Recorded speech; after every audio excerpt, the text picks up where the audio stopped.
Uy!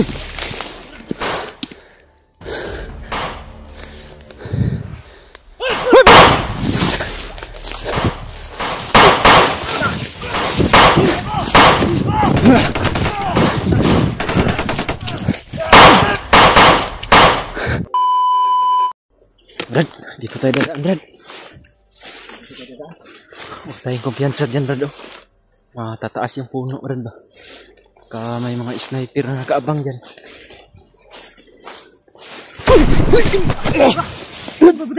Sniper, Brad! Kapang, Brad! Hindi ka na yung matamaan ng Brad.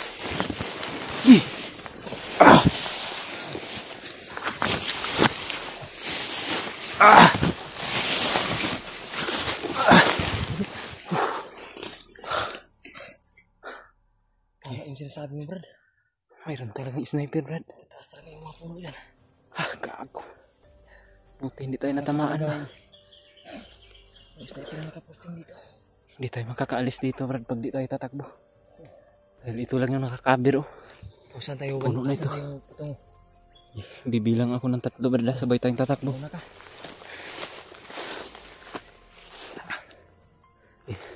Tara.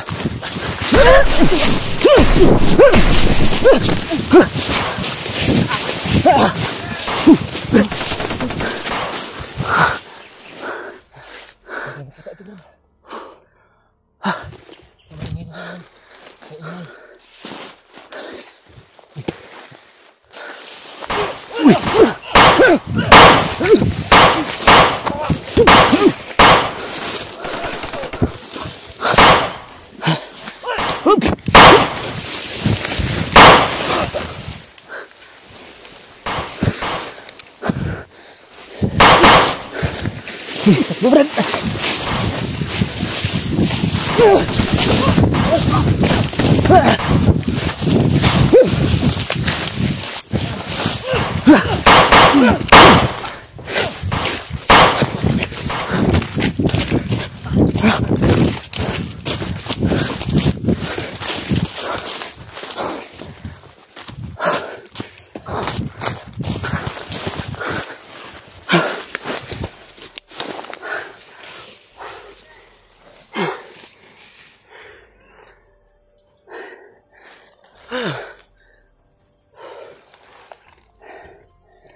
Pagod.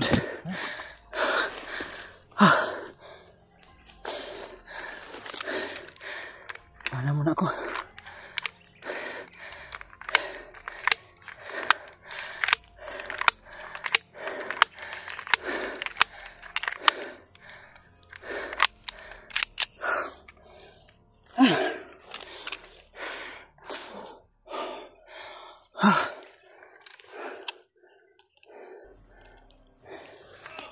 Yun na, Brad.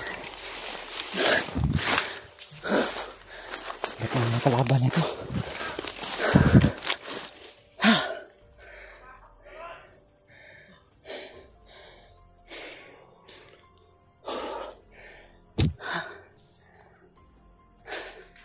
Karami talaga na nakabantay dito, mga tol.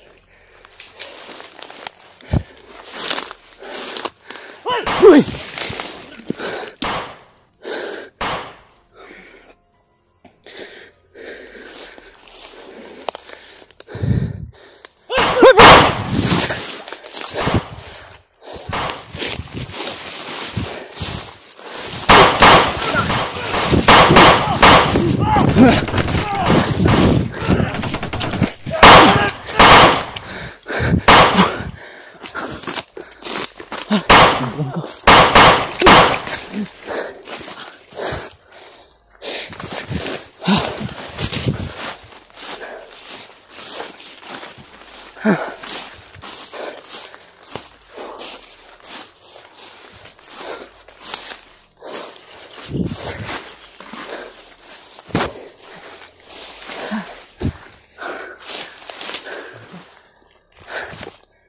Sana hindi na tayo masalagod. Sobrang pagod na.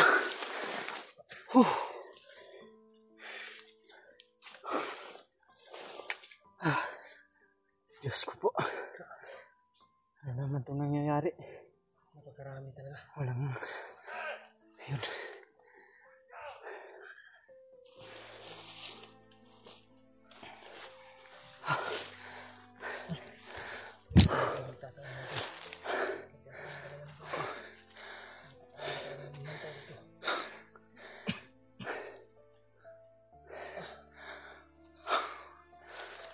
Sana kaya ano?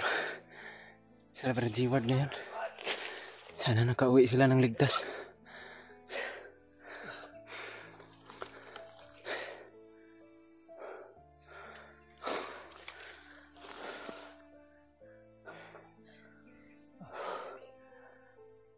Napakarami ng kalaban ng gubat na pasukan natin, Brad. Ito pala yung kinukutahan nila Commander Bagnot ngayon at Commander Bangkil. Talagang tama yung mga impormasyon na narinig natin. Talagang hihigpitan nila yung bawat daan. Bawat... Hindi tayo lalayo dito, Brad. Dahil nasisiguro ko nandito lang sa malapit yung pamilya ko. Nagawa tayo ng paraan, Brad, na hindi tayo... Sana po makita to ng mga kasama namin. Nang sa ganun matulungan rin nila kami dito. Share niyo po ito, mga tol. Kaya po yung pag-asa namin. Sana ma-share niyo ito sa kanila para makita nila yung sitwasyon namin ni Brad Ray. Kami ng dalawa.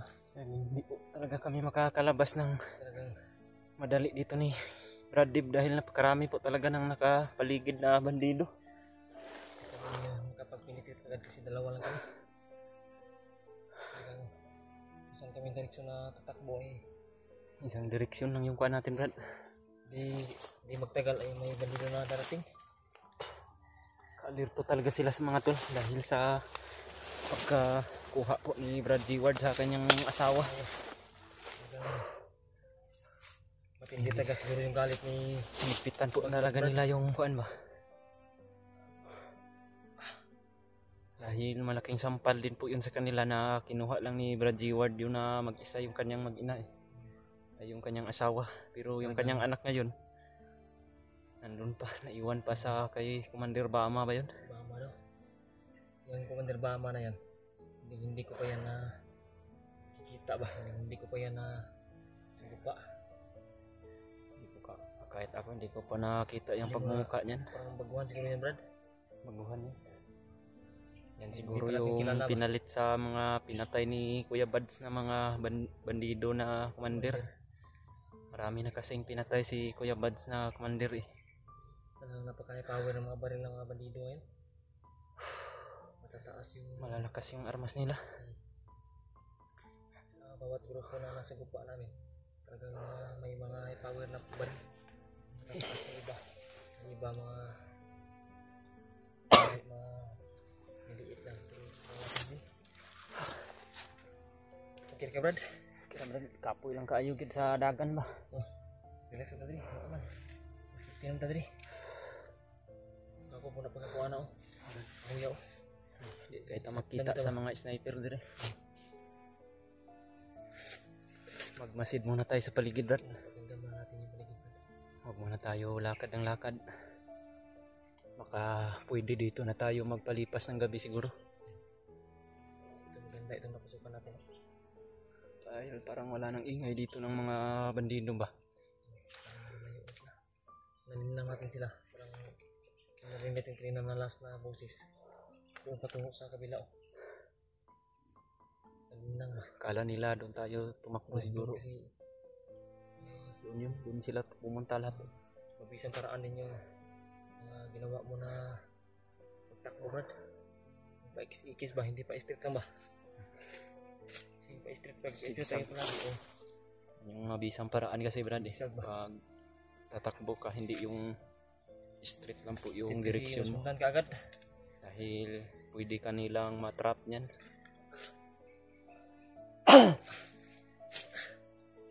Buti rin dito, Brad. Walang masyadong mga uwak. Oo. Hindi tayo monitor ng mga kalaban dito ba? Galing na yung mga tola. I-share niyo po sa samahan namin ang video Napakahirap namin. po ng kalagayan namin ngayon ni Brad Dave, mga tol. Sana po ay makita po kami ng mga kasamahan namin o mapuntahan man kami dito. ganun po ay matapos na po yung misyon namin dahil si Commander Bangkil po yung naghahawak ngayon sa mag-ina ko at baka yung pinaka-immortal pa na kalaban ni Bradley talaga yung pinahawak ni Bagnot. Kanya malaki talaga yung kasalanan sa akin si Commander Bangkil ba. Kayo mga tol, alam nyo naman kung ano yung kaya ng Bangkil na yan. Alam nyo naman na sigurado na mahihirapan kami kasi dalawa lang kami Bradley. Hindi namin minamaliit yung sarili namin. May kakayahan naman kami na kayaning makipagsabayan. Hindi lang kami matrap. Yung lalaban kami. Kung si Commander Bangkil lang sana mag-isa, kakayanin natin yung dalawa Brad. Ngunit napakarami din kasi ng tauhan. May mga alaga din eh. Tapos yung mga tauhan niya, mayroon ng mga pula sa noo. Binigyan niya na ng mga orasyon na matigas pa. May mga berto din. May mga orasyon din na hindi din sila tatablan ng mga orasyon namin. Kaya makipagsabayan sa paglaban. Kaya baril lang talaga yung katapat. Kung hindi makaya yung orasyon, baril lang. Mga bala kasi namin mga tol, may mga orasyon din po yan na ginagawa namin para tumalab po sa mga nakapula. Yan po yung binigay sa amin ni Lolo Ambo. Mas ni Lolo sa amin. Ako talaga, sobrang pagod ko na pero hanggat kaya pang lumaban ay lalaban ka na. Lalo na sa ngayon, kasama ko si Brad, hindi pwede na enkwentro na lang itong na daanan natin Brad ba? Ha? Palaging naka-enkwentro tayo ng mga bandido. Nga. Sana matagpuan natin sila Brad Dreamart dito. Sana. At si Brad Julio. Pero may load ka Brad? Mayroon pa man Brad pero mag-expire na yan siguro mamaya. Mabuti sana no, kaya magkakita tayo na makahanap tayo ng malakas na signal ba. Pero sa ganito sa tingin ko dito, mahirapan tayo makakita ng signal no? Hindi tayo pwede aakyat ng puno dito. Makita tayo, lalo katulad kanina. Tayo ba? Hindi natin alam na may sniper pala doon sa patutunguhan sana namin. Hanap lang tayo mamaya Brad ng matataas na parte ng bundok. Baka makakapag-signal tayo, makapag-upload tayo at makontak natin yung mga kasamahan natin.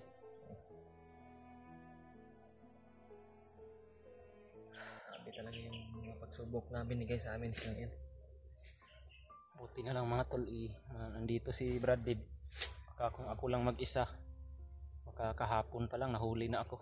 Kaya laking pasalamat ko po talaga kay Brad Dib mga tol. Salamat din ako sa iyo Brad. At siya po yung naging salamat po sa Panginoon talaga. Kasama ko po. At siya din po yung nakadaan na ng mga pagsubok na dinaanan ko rin ngayon. Kaya siya po talaga yung binigay siguro ng Panginoon na magtagpo kami mga tol. Siguro Brad. Dahil parihalan po kami ng istorya ng buhay. Kung hindi talaga kita nakita ay iwan ko ngayon. Pero siguro nakababa na siguro ako ngayon. Plano mo bumaba Brad no? Dahil mahirapan ka din kasi pag mag-isa ka lang, matagal ka nang nag-iisa eh. Ako nag-isa Brad. Tapos malapit na yung kaarawan mo. Yan po yung mga kasabihan po kasi ng mga matatanda Brad na pag malapit na daw yung kaarawan mo, mag-iingat ka daw dahil kasi lalapit po daw yung mga panganib. Panganib sa buhay mo kasi yan talaga yung lapit na po yung kaarawan ni Brad Dave mga tol, September 25 po. Ilang araw na lang. Sana po ay makababa po siya dahil kung bababa man siya mga tol, hindi pa namin pero sisiguraduhin po namin na mahanap ko po yung mag-ina ko. At kung hindi man na tapos darating na yung kaarawan niya, sasama po ako sa pagbaba kay Brad Dave. Wala na tayong iwanan ba? Huwag ka maglala kung hindi natin makita yung mag-ina mo sa dalangin po natin na matagpuan talaga natin Brad. Yan talaga yung ating hangarin para dalangin. Kaya yan po mga tol. Hindi talaga Brad, sama ka nga sa akin muna sa baba tayo para kapag pahinga tayo ng kahit isang araw lang o 2 araw, balik tayo agad. Mas maganda din naman na makauwi ka sa pamilya mo Brad sa araw po ng kaarawan. Kasi yung kaarawan ko yung nadarating Brad, yan yung kaarawan ko na makasama ko sila ulit ba? Mga Brad. Yung karawan. Hindi Meron matagal. ka na bang hinanda na panghanda mo Brad? O, Wala pa. hahanap pa tayo. Hanap ako ng paraan. Ngayon pa na napakahirap po talaga ng panahon ngayon. Kung wala man akong panghanda, ang importante yung katawan ay Mas okay lang yung katawan mo tapos masama mo lang yung mag-ina mo Brad. sama ko lang sa karawan ko ba. Wala lang mga panganib sa buhay, okay na yun. Importante na success yung karawan. Agad-agad babalik tayo sa bundok. Iwan tayo ng bakas Brad na doon tayo pa rin dadaan sa kuwan para mas mabilis tayo na makabalik ba. Matagal pa naman yun Brad. Ay 25 pa naman yun. Tapos parang pizza Ngayon, 17 pa siguro yun ngayon. Parang siguro 17 pa yun ngayon ng September. tayo maglalakad na talagang gagawa yung Panginoon ng daan Brad. Paraan para makita yung mag-inam. Hindi tayo pinabayaan. Kaya yun po mga tol. Hanggang dito lang po siguro yung video namin ni Brad Dave. At dito lang po siguro kami ngayon magpapahinga. Hanap po kami ng signal mamaya, baka makapag-upload kami. Abang-abangan nyo po yung mga pangyayari mga tol. Kaya Secure namin ngayon. Puka muna kami. Tingnan namin yung paligid ba na wala na bang kalaban dito. masid muna kami sa paligid mga tol. Hanap po tayo ng kamrad. Pwede natin kainin ba? Kain. Hanap tayo Kita mamaya. tayo ng Medyo madilim na. papaya ba?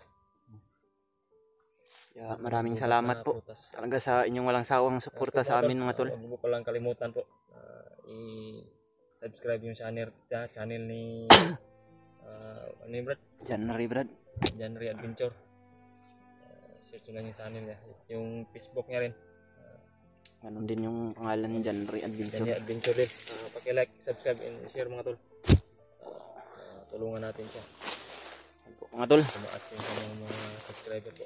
hanggang dito na lang po. Support natin yung buong pogi. Dito na lang. Maraming salamat.